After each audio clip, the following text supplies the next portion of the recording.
polémique bi wax nañu ci daal di dikk ci ki nga xam ne moo di Thierno Alassane Sall ak Ousmane Sonko moom jàpp na ni daal kii di Ousmane Sonko daf ko téel dara ndax moom dossier Azer bi daf cee téelu bëree bëri loolu moo tax daal Ousmane Sonko instant yi ci li mu bind mooy Ousmane Sonko m'en veut à cause de l'affaire Azer car je connais beaucoup de choses loolu la Thierno Alassane Sall wax Babacar. xam nga nag question bi nekk di posé wu ci wàllu kooku mooy mbirum Azer moom par rapport ak Thierno Alassane Sall moom ay mbiram la yoo xamante ni daana koy mujjëlal la ci kanamu askan bi en tant que représentant du peuple. mais nag yemul ci toog nii rek di ko wax nii aux yeux des Sénégalais par contre dafay jóg également di def ay déplacement pour mener ay enquête am dem également di seetlu ba fépp foo xam ne ndax def na ko ci bitim réew def na ko tamit fii ci biir réew mi mais xam nga débat boobu ça fait des mois question bi ñu ci posé wu mooy à la limite est-ce que duñ dem ci conclusion bi gën a parfaite mooy confrontation directe entre Thierno Alassane Sall ak Jean-Michel Sène interrogation parce que kenn ki nee na ba ndégee ni loolu nekkagul luy antu mais cette fois-ci moom ci li mu wax daanaka bu ñu ko tënkee de manière générale jéggi na sax mbirum Azer parce que dem na ba jàpp ne Ousmane Sonko taxawaay gi mu am ak ni muy defee par rapport ci gouvernement bi lu ci baree bari bu fekkente ni ñàkk nañ ko tey ji moom jëmam wala turam kenn mënu ko génnee ci wàllu googu beneen bi ci tegwaat aussi nee na mu ne la mu téye ak lépp loo xam lu muy révélé la doonul lu ko neex léegi nag à la limite fi mu ñuy dellu si waat mooy est-ce que Thierno est dans le rôle d'un député wala ndax dans le rôle d'un opposant boo xamante ni il est dans une confrontation directe avec le pouvoir. alors Bira ci mbir mi nga xam ne moo ñëwal Azer Thierno Alassane Sall lu mu ci wax moom jàpp na ni dossier bi daf cee téye lu bëri te nee na moom xam na ku jël xaalis bi te kenn du ko mën a tere mu daal di noppi ci bile mbir. waaw foofu sax mais Thierno li mu wax bëri na de. bëri na conférence de presse bi dama ko déglu ba nelaw. Thierno li mu wax bëri na bu dee dossier Azer je pense que li mu ci wax sax moo gën a néew ci conférence de presse bi mais terewul nee na 37 milliards yi xam na ki ko jël. am na ku ko jël te waaye kenn léegi mënu yow ko tere mu boo noppi. xamee ki ko jël waaye doo ñu wax diw moo jël 37 milliards yi wax ji daal di féete boor xam nga ki ko jël wax ñu ki jël 37 milliards yi bu ko defee doo toog bon bientôt un an à chaque sortie c'est le dossier Azer léegi est-ce que du ñu def tamit collectif ñu nit peuple bi def collectif ñu ñaan ko ci njekk mu wax ñu ki jël 37 milliards yi parce que mënoo à chaque fois boo génnee nga wax dossier Azer ba pare ni xam nga mais li nga xam doo ko wax donc finalement nag dafay mel ni kàddu politicien la parce que ku jël alalu askan wi nga xam ko te waxoo ko non kooku moom yàgg moom dañu war a xool kon kan moo tane sàcc bi xam naa ki sàcc waaye du ma wax ki sàcc bi te alalu askan wi la sàcc 37 milliards nee na sax Sonko xam maanaam bi muy wax dafa laaxaale Sonko maanaam comme kuy wax ak moom ni ko yow xam nga man xam naa ki ko jël waaw léegi puisque yow yaa féete place opposant wax ñu ki jël 37 milliards yi automatiquement ñu def ko sujet d'intérêt national lijjanti xaalis bi xam nga boo amee ay preuve nga génne boo amul ay preuve tamit ñu xool rek nee nu ñuy def parce que finalement mu ngi mëne du sujet pas Thierno mais sujet bi mu ngi mëne vraiment dans la galère quoi. mais est-ce que jàpp nga ni Thierno Alassane Sall mbirum Azer bi bu ci xamul woon dara wala amu ci dara lu leer boobu ba léegi dina ci ñooy rek bëgg cee tee. bu ci xamoon dara nag na ko wax bu ci xamoon dara conférence de presse yi c'est mais ñaata conférence de presse. pourquoi mu bëgg depuis 11 mois. 11 mois chaque fois conférence de presse dem fi Espagne lu ne am na fi xam nga ñun tamit ñu ciy wax di ci wax te di tourner en rond on n'avance pas nous on tourne en rond qui nous fait tourner en rond mais c'est lui parce que heure bu ko waxee ñu ñëw wax ci plateau bi te liñ ci waxoon lañ ciy waxaat la mu ca waxoon la ciy wax on bouge pas d'un iota léegi nag finalement comme liste góor jigéen rek sama liste bi mais écoutez boo mënul joxe liste bi saa jox ko maire yi jaay caaf. ba tey ci kàddoom nee na 17 mois espagnol bi daal di nay dem ak xaalis bi te kenn ba léegi daal di wul porter plainte. ci mbir mi wax ji du espagnol bi du Banque Santander du Azer wax ji mooy 37 milliards ki ko jël xam naa ko wax ñu ko. et on avance on passe à autre chose on a tellement de choses à discuter. weddi wuñu la kenn weddiwu la mais kenn neewu la tamit am nga dëgg. bu dee nag sa crédibilité nga mettre en jeu gone gi bon je m'excuse parce que on n'a pas gardé les chèvres ensemble moo koy woowee gone gi mais Jean-Michel on sait que c'est un jeune woo na ko ci débat ci wàllum Azer ak la mu fa defoon ba mu nekkee ministère de l'énergie moom Thierno Alassane parce que Jean-Michel moo jiite Azer léegi Jean-Michel taxaw na fi ni ko carrément man sama tur laay xaar ñu tudd ko ni man maa jël léegi moom tuddatul Jean Michel xam na ki jël waa léegi wax ñu ngir yàlla kan moo jël 37 milliards yi ngay wax depuis 11 mois bientôt 12 mois. est-ce que nekkul di joxe ay piste en tant que du piste député na dem xoolal. mu ne piste ngi ni topp leen piste convoqué nañ la fi pôle judiciaire financier est-ce que joxe nga ay tour est-ce que yóbbu nga fa lu war a tax ñu ubbi enquête bi. convenablement on demande des noms pas des spéculations taxaw na fi ni carrément bu dee sax lu am la kon lu graaw la non écoutez xam nga tamit moom laa lay wax Babacar. nit ki mën na nekk ci jeu de yo-yo jeu de cache-cache. mais yow bul nangu ñu lay utiliser aussi comme benn bambin xam nga. comme grand yi bu ñu daan football ak xale yi rek téye bal bi di leen duur di xale bi day daw ba sonn fekk bal bi bougé wul ñun bu ñu nangu loolu aussi. pour yow Thierno ci lan la nekk kon. mais ci lan la nekk. ci dossier Azer moom ca la mu ne moom moo ko xam wax fa dëgg neex yàlla moom moo xam. ca la maanaam pourquoi bu dee dossier Azer bi. non parce que dama naa gis ay leader politique bu ñu génnee wàllum scandale ñu ngi ko xamee ci parti Pastef ba ñuy judd. ci loolu la ñu jógee di wax ay scandale di wax ay marché yu jaaru yoon scandale dans le sens du terme. ci noonu lañ leen xamee. lii jaarul yoon lii nguur gi def na ko suñu contrat bi suñu richesse yi suñu pétrole bi suñu zircon bi ay scandale ci noonu lañ leen xamee léegi yow yaa ngi bëgg a wëy ci étape boobu. mais aussi ñee bañ ko daan def dañuy ñëw teg ay dossier di accuser nguur gi ba ñëpp dañ naan nguur gii de bu waxul ci lii c'est parce que kon moom moo def te nguur gi du mus a wax ñuy citer ay nit nommément di leen tudd diw def na lii diw def na lii yow boobu ba léegi waxoo ñu fi loo xamante ni sincèrement sujet bi dañ ko jëloon vraiment au sérieux mais à force de tourner en rond à force de jouer le dilatoire day mel ni finalement affaire bi nag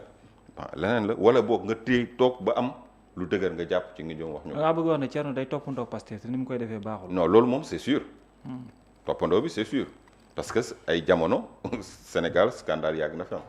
mais amul benn parti politique bu ci daan ñëw parti politique lu mu xamoon mooy bu élection jotee ngay digaate dinaa def lii dinaa wax lii su ma foo leen ma falee dinaa def lii ñee ñoo ñëw ak seen benn marque de fabrique di woote ay conférence de presse di wax ci loo xamante ni askan bi yëpp la concerné nit ñi bu njëkk affaire élite lañ ko jàppoon affaire intellectuelle mais ñuy ramener débat bi ba ñëpp gis ci seen bopp ba ñëpp gis ci intérêt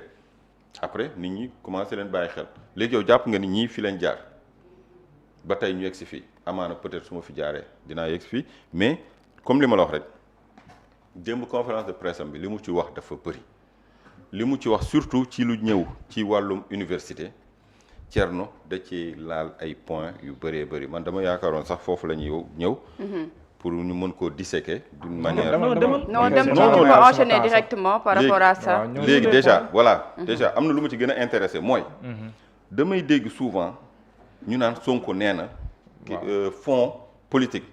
dafa xaram waaw. léegi man démb dama ubbiwaat livre am bi solution. ma xool ban parti lay wax ci fonds politique. waaw mu ni page 94. Enfin, nous réduirons les moyens et outils discrétionnaires mis à la disposition du président de la République. Nous réduirons les moyens et outils discrétionnaires. te loolu xam nga ni kees bi ci la bokk. mu ñëw ni réformer les fonds dits politiques.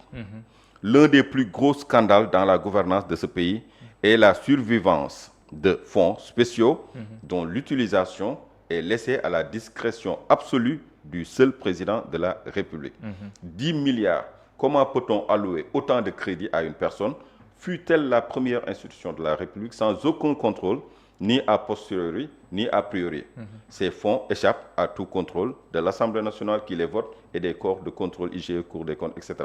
Ainsi, le président de la République peut donner 25 millions au cadre de son parti, 10 millions aux imams de telle localité, 40 millions aux militants de telle ou telle autre zone. Il peut en donner à son épouse pour des activités caritatives. Et qui en dispose à sa guise. On ne verra jamais un président américain, français, allemand, etc. offrir aux siens aussi allègrement autant d'argent. Offrir aux siens aussi allègrement autant d'argent. Jamais. Ces fonds ne sont en réalité que des fonds de corruption politique et d'entretien de militants alimentaires. Il faut les supprimer. Nous le ferons et nous les remplacerons par les fonds secrets votés par l'Assemblée pour les opérations ultra sensibles, armement, missions secrètes notamment, et dont l'exécution est soumise à des modalités spécifiques de contrôle a posteriori par une sous-commission à instituer composée de membres assermentés, 2 députés de la commission des finances issus de l'opposition et de la majorité, 2 magistrats de la Cour des comptes, un président. Moi je pense que loolu mooy wax ji. maanaam tënkal ñu ko si wolof bira ni nga ko liree si français moom neex na trop. En fait fonds yi ñu tuddee fonds politique nee na bokk na ci scandale bi gën a mag ci li nga xamante ni moom la ñuy dund ci réew mi ci yorenu réew mi. fonds spéciaux nee na dañ koy nattal président de la république kenn du xam ñaata la sax daanaka souvent. ñu jox ko mu di koppar yu takku ñu jox ko président de la république ni ko lu la ci neex defal. amoo compte boo rendre à qui que ce soit. loolu moom mooy koppar yi. fonds dit politique ñeneen di ko woowe fonds spéciaux. nee na loolu moom moo fi am. nee na 10 milliards ñu jël jox ko benn doomu aadama moo xam mooy ki gën a kawe ci tooginu maanaam président de la république moo xam président la nga jox ko lu toll ci 10 milliards ni ko kenn du la contrôler duñ la contrôler ci avant duñ la contrôler ci après maanaam ni nga koy jëfandikoo ci yow la soob mais kenn du la contrôler nee na ces fonds échappent à tout contrôle de l'assemblée du ko contrôler corps de contrôle IGE duñ ko contrôler nee na président bu ko neexee mu yeewu suba tey rek jël 25 millions jox ko ay cadre am ni leen maa leen ko jàppale jël 10 millions jox ko ay imam ci koñ ba wala ci benn koñ jël 40 millions jox ko ay militants am ku ñu ko seet si mu di ay pass ak yu ni mel wala mu jël jox ko sax ay jabaram ñu créé ci benn fondation wala yu ni dem wala yu ni mel te nee na loolu en réalité nekk na moyen de corruption bi kilifa yi réew mi souvent di utiliser ci noonu lay corrompre yenn kilifa yi wala ñenn ñi mu bëgg ñu ñëw jàppale ko ci politique. mu ni moom bu toogee ci bopp réew mi dina fexe ba fonds yooyu noonu dañ koy soppar ñi dina am de mais dañ koy soppar ñi dootul doonati li nga xamante ni dañ kumpa lay doon ci askan wi mais dina ko remplacer par des fonds spéciaux la tuddoon fee ñenn ñi di ko waxee fonds politique moom dina ko tuddee bu boobaa fonds secret maanaam am na dépense yoo xamante ni kilifa dina ko def waaye lu secret lay doon njëriñu askan wi lay doon mais warul doon loo xam dañ koy teg ci mbedd mi lu ci mel ni wàllum ngànnaay wala li nga xamante ni ay mission secrète la yu ni mel loolu la wax te nee na su boobaa nag fonds yooyu noonu dañuy fexe ba Cour des comptes wala yenn corps de contrôle am ci ay gët di xool naka nga koy jëfandikoo ak fan nga ko dugal loolu la wax te nee na boobaa day am commission bu am député ñu jóge assemblée nationale am kenn ku jóge ci opposition bi sax maanaam ku jóge su ko jaree mais dina am ñoo xamante ni de temps en temps dinañ saytu koppar yi ci lan nga ko dugal loolu la ci wax. mais chaque fois man su may dégg ci mbedd mi dañ naan Sonko nee na fonds yooyu dafa xaram suñ ñëwee dinañ ko dindi point fa la wax ji am alors que livre am bi man li ma leen liiral du samay wax. donc xam nga lu nit ki wax moom wax day naaw. mën nga wax sax ci télé ñu ni la dafa wax dafa buté wala nag mais loo bind ci téere loolu mooy li gën a wér te loolu la wax ci fonds secret. solution 2018 ah. solution 2018 loolu mooy su ma faloo waa léegi su ma faloo Sonko faluwul nekkul président de la république dañoo fàtte ni président de la république du Sénégal il s'appelle Bassirou Diomaye Diakhar Faye man sama problème mooy loolu mooy le fait que à chaque fois dañ naan Sonko moo ñu waxoon. te Sonko moom mais il est le chef du gouvernement quand même. Non, mais le chef du gouvernement a des comment dirais-je des limites. Des limites. Il est limité de tous bords. Président de la République xamal nañu ni premier ministre daanaka amul benn pouvoir. Président de la République moo ñu koo xamal digoon ñu sax ni moom bëgg-bëgg mooy yokkal ko ay pouvoir ndax liñ koy tudd yëpp ndekete waa ji yorul dara ci ay pouvoir. moom ci jëmmi boppam damaa dem ba assemblée mu wax ay pouvoir premier ministre fi mu yem ak la nga xamante ni ci président la dépendre ba ñu bëri ci lañ génnee ko xam ne ndekte li ñu yaakaaroon moom mooy dogalul sax xaaj-xaajaat bi mais Thierno démb da cee dikkaat ba pare ci biir waxu Thierno bi man dama jàpp benn mbir mooy wàllum décès moo xam ku mu mën di doon mën nañ ko ñaawlu mën nañ demander ay enquête mën nañ wax na leer mais waruñu ci kenn waru cee mën a tirer gain politique parce que dafay doon lu ñaaw dafa mel ni koo xamante ni maanaam bon du ma bëgg a utiliser yenn mots yi mais nit ki dee na ay njabootam ñu ngi jooy ñu ngi bëgg mu leer ñu xam fan la lan moo ko faat ba au moins fa mu tëdd mu mën a sedd yow yaa ngi utiliser sa casquette politique pour am loo ci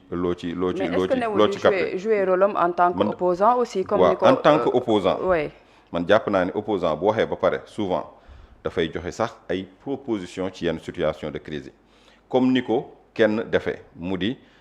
ki fi nekkoon ay jamono recteur bu université Cheikh Anta Diop xaw ma lire ngeen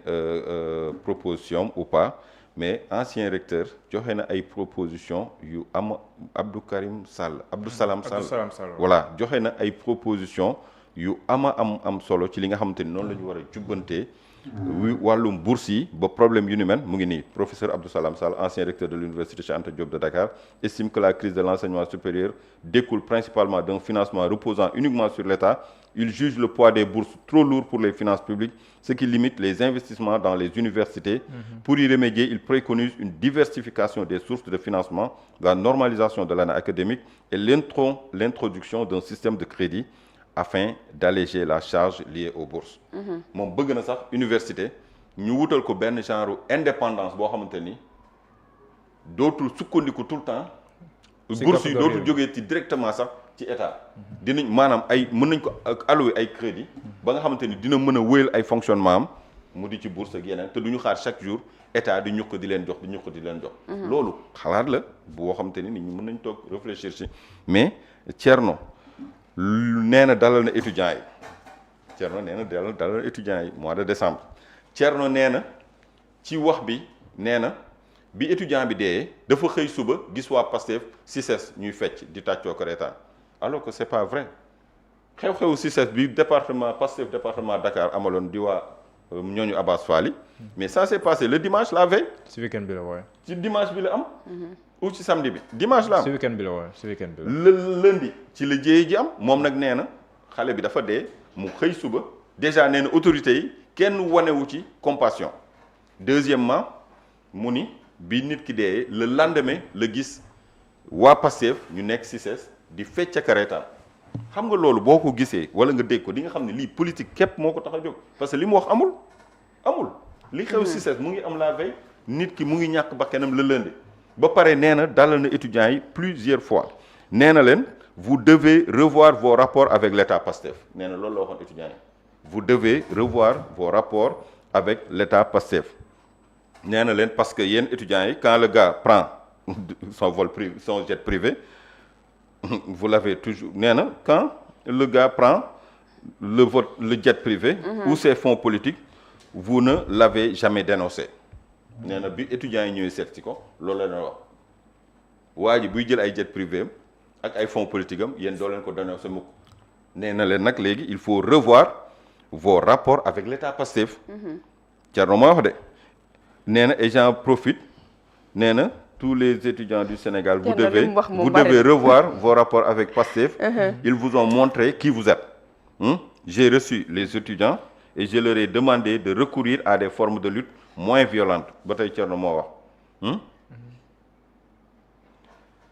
man daal li ma jàpp Thierno li mu wax bëri na trop li mu wax jàpp naa ni bëri na l'opposition a toujours des problèmes avec les personnes ok d'accord li mu wax daal bëri na suñu nekkee di ko faram fàcce dama yaakaar mu jël te am na yeneen thèmes yu ñu war a kii mais daal en substance li ma jàpp mooy ni mu amee le Sonko mania maanaam ñi nga xamante ni dañoo bëgg Sonko ba lu mu wax ñu jafandu ci noonu la amee la phobie de Sonkophobie noonu la existé maanaam am na ñoo xamante ni seen problème c'est pas le Pastef mais c'est la personne de Sonko qu'ils peuvent pas gober di ko def ba affaire bi mujj nekk benn psychose ci yow tu te rends pas compte mais nit ñi dañuy dem ba comprendre que ni kii il commence à nous lasser parce que li fi nekk yëpp à chaque fois bu ubbee gémmiñam il faut que mu tudd Sonko c'est de bonne guerre dans la mesure où Sonko est toujours leader de Pastef. C'est le président Pastef qui est arrivé au pouvoir. heureusement ba nee naa la ñoom seen posture ñenn ñi seen posture c'est très cohérent pourquoi c'est cohérent dès bi Macky Sall nekkee yor nguur gi lijjanti wu ñu woon Macky Sall li muy def ak li mu dul def li ñu doon lijjanti Pastef mi nekkoon ci kujje gi ak ñoom moo ëppoon fuuf li ñu doon lijjanti Macky Sall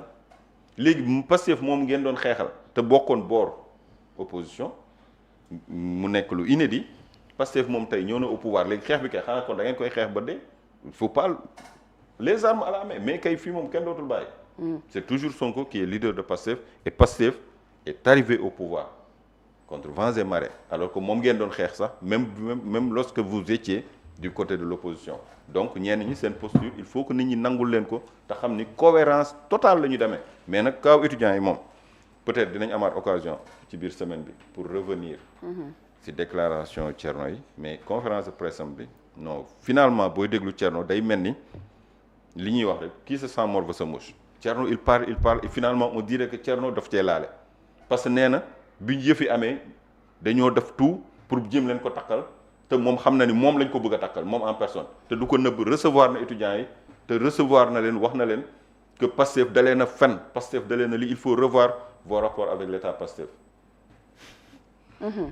alors Mouhamed kàddu yi nga xam ne Thierno Alassane Sall daal dina koy yéegi niki démb wax na ci gaawu étudiants yi waaye aussi wax na leneen ci lu nga xam ne jet privé bi non bu dee waa ji day jël ay jet ci dépense yi lay wax dépense yi nga xam ne état war koy def bu ñuy yégee nii bi yoon moom avion de commandement bi lay demee moom xam naa moom mais c'est normal aussi Bira aussi Thierno Alassane Sall c'est un opposant néew ma c'est normal néew ma c'est anormal day xool li nga xam ne moom la gouvernement bi def mu ci indi léegi kon waa ji bu ay point de vue am di ci wax ay nañ ko wutal ay billet train bo ay xalaatam